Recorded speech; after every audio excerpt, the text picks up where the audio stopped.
তো এখানে আসার পরে যতটুকু ওষুধ যতটুকু চলছে আপাতত আগের থেকে বেস্ট আছে, ভালো আছে। আমি এখানে এসে যোগাযোগ করি এবং একবার আমি মেডিসিন নিয়েওছি, তা আমার তো আগের থেকে এখন মনে হচ্ছে বাবা ভালো আছেন। এখানকার মেডিসিন নেওয়ার জন্য সাজেস্ট করবো। এখানে মেডিসিনের কোনো সাইড এফেক্ট নেই। এখানকার যে ওষুধ খেয়ে আমার মা আগের থেকে অনেক ভালো আছে। আয়ুর্বেদিক ওষুধ খেয়ে বাবা এখন খেতে পারছে, ঘুমাতেও পারছে।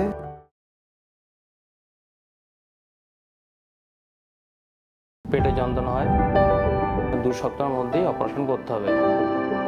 রিপোর্ট খুব খারাপ মনে হচ্ছে, লাস্ট স্টেজ 6 মাস কিংবা 1 বছর।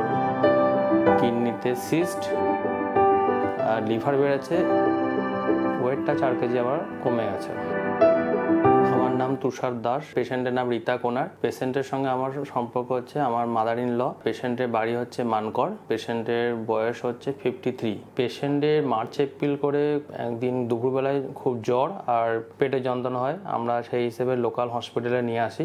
ওখানে ইঞ্জেকশন দেওয়ার পর জ্বর কমে যায় এবং সঙ্গে সঙ্গে বলা যে পেটে একটা ইউএসজি করতে। আমরা ইউএসজি করার পর ডাক্তারবাবুর কাছে রিপোর্ট নিয়ে যাই, তখন বললো যে গল ব্লাডার স্টোন, 2 সপ্তাহের মধ্যেই অপারেশন করতে হবে। সেই হিসেবে আমরা ডাক্তারবাবুকে জিজ্ঞেস করলাম যে ডাক্তারবাবু আপনি কি অপারেশনটা করতে পারবেন? ডাক্তারবাবু বললো না, আমার এটা কেস নয়। আমরা সেই হিসেবে হসপিটালে নিয়ে যাই। ওখানে ডাক্তারবাবু দেখে আবার 1 মাসের জন্য ওষুধ দেয়। বললো যে দেখুন, ওষুধ দেওয়ার পর যদি স্টোন বেরিয়ে যায় তাহলে কোনো অসুবিধা নেই, নাহলে 1 মাস পর আপনি আসবেন না, তখন অপারেশন হবে। 1 মাস পর যখন আবার হসপিটালে নিয়ে গেলাম, তখন পেশেন্ট অলরেডি জ্বর আসছে। ডাক্তারবাবুকে বললাম, তখন বললো যে জ্বর যদি কমছে না তাহলে আপনারা মেডিসিন ডাক্তার দেখান। আমরা তখন ব্যাঙ্গালোর থেকে একজন ডাক্তারবাবু আসে বর্ধমানে, সেখানে নিয়ে গেলাম। ওই ডাক্তারবাবু দেখে বললো যে হাই ডোজের ওষুধ অলরেডি দিয়ে দিয়েছে, এর উপরে আমরা আর কোনো ওষুধ দিতে পারবো না। তখন বললো যে পেশেন্টকে অ্যাডমিশন হতে হসপিটালে। তখন আমরা ওখানে যোগাযোগ করতে না পেরে নিয়ে গেলাম হসপিটাল মলানদিঘিতে। ওখানে সবকিছু চেক আপ ফেক আপ করে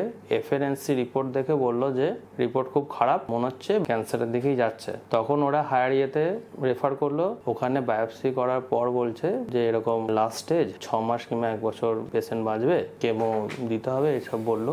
আর পেশেন্টের গল ব্লাডার স্টোন, কিডনিতে সিস্ট আর লিভার বেড়েছে, এটা বলেছিল আমাদের হসপিটালে। এই হিসেবে আমরা এগিয়ে এখন 2টো কেমো চলছে, তারপর আমরা এখানে আসি। খাওয়া দাওয়া ঠিকঠাকই আছে, কিন্তু আগের ওয়েট ছিল 35 কেজি 700 মতন, এখন সে ওয়েটটা কমে গিয়ে 31 কেজি 500 মতন হয়েছে।